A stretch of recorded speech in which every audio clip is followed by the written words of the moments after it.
Anybody can really see that these aliens in Mexico are fake, but I wouldn't want to blame anybody for believing that these are real, because there is a good amount of the population that really wants to see aliens. There is even more of a hype when you have whistleblowers going to Congress saying, "We have recovered alien bodies from crashed UFOs." Those who have actually worked in the military, the Department of Defense, and so forth, those with real credentials. In my previous video where I said Mexico has alien bodies, and I do believe they may be fake, some people were actually offended. I was getting comments like, "How dare you accuse the Mexican government of lying? Not every country is like the United States.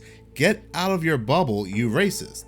I hope when the alien invasion begins, you are the first to be hit with a sock full of nickels. Now, I don't know why a ultra-advanced civilization coming to Earth to invade would use a sock full of nickels against me, but that's the comments I was receiving. I do want to make it clear the Mexican government were not the ones revealing these aliens. They were just giving this scientists a platform. These scientists. It is like here in the United States where the whistleblowers were given a safe platform by Congress to go ahead and reveal their information about UFOs and aliens. It was not Congress revealing this information. So nothing against the Mexican government or the Mexican people when I say these aliens are nothing but Cabbage Patch dolls with mothballs stuffed in them. The team presenting these alien bodies to Congress happened to have been debunked multiple times before. Back in 2015, the main presenter, Jaime Maussan, stated that he did have an alien body, that he found an alien body in Peru, but it was later to be found that this alien body actually happened to be a mummified corpse of a human child. There was even a placard by Peruvians at this mummy's location that said, "This is the mummified corpse of a human child with his blankets." Jaime Maussan took it, ran with it, and said, "Nope, this is an alien." When it was proven what Jaime Maussan was doing with this human child's remains, scientists even came out and apologized. Even one scientist created a whole website saying how he apologizes to the community at large, how this makes actual UFOologists look bad. He even went to the lengths of saying, "I am making a substantial donation to an American Indian children's charity and encourage everyone else who played a part to do the same." Well, funny enough, Jaime Maussan and his team are at it again. They are showing an alien, they are revealing an alien body for the first time in front of a Mexican Congress that was revealed in a video in 2021 that was debunked. That was proven to be a mishmash of animal bones, and stuffed inside of it happened to be eggs from Walmart.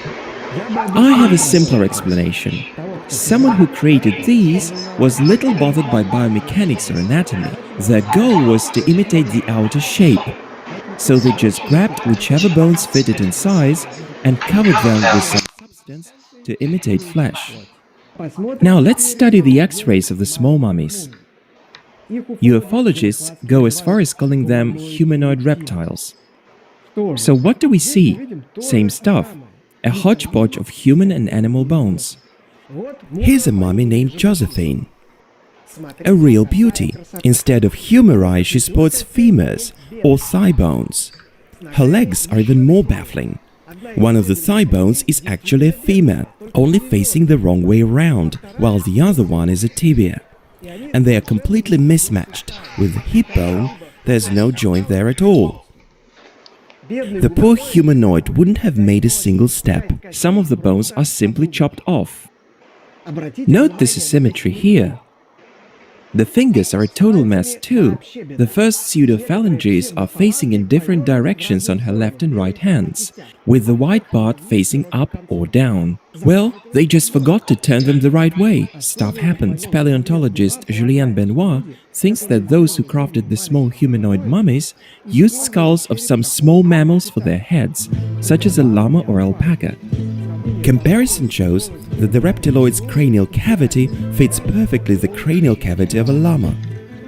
The location of the olfactory bulbs, the inner ear, the brain hemispheres, and the cerebellum precisely matches those in a llama skull. The whole facial part of the skull was broken off, leaving only the brain case. The skull was then rotated so its back part faces forward. The reptiloid's face is actually the back of the poor llama's head. I think most of us looking at these aliens realized that they were fake. Now, my question was not so much whether these aliens in Mexico were real or fake. My question was, why now? Why is there so much alien information coming out now? This reminds me of the MH370 video that came out once again of the MH370 plane being taken by 3 UFOs. Now, this video was created in 2014 and released in 2014. It was swept under the rug, but for whatever reason in 2023, it was re-released again and put out there by the media. There is this big push of UFOs and aliens lately, and they're doing one of two things, or perhaps they're doing both at the same time. They are using aliens and UFOs as a distraction to something else, or this could be a big psyop to get us mentally prepared for Project Bluebeam. But listen to me and listen to me good, and I am talking to you scientists, you world government. When you create the fake alien invasion, I refuse to be taken out with what looks like E.T.'s grandmother. I want my aliens to look like this. Thank you so much for watching. If you like this channel and you want to see more, please subscribe. If you're already subscribed, please like, as any engagement does help the channel grow. Once again, thank you so much for your support.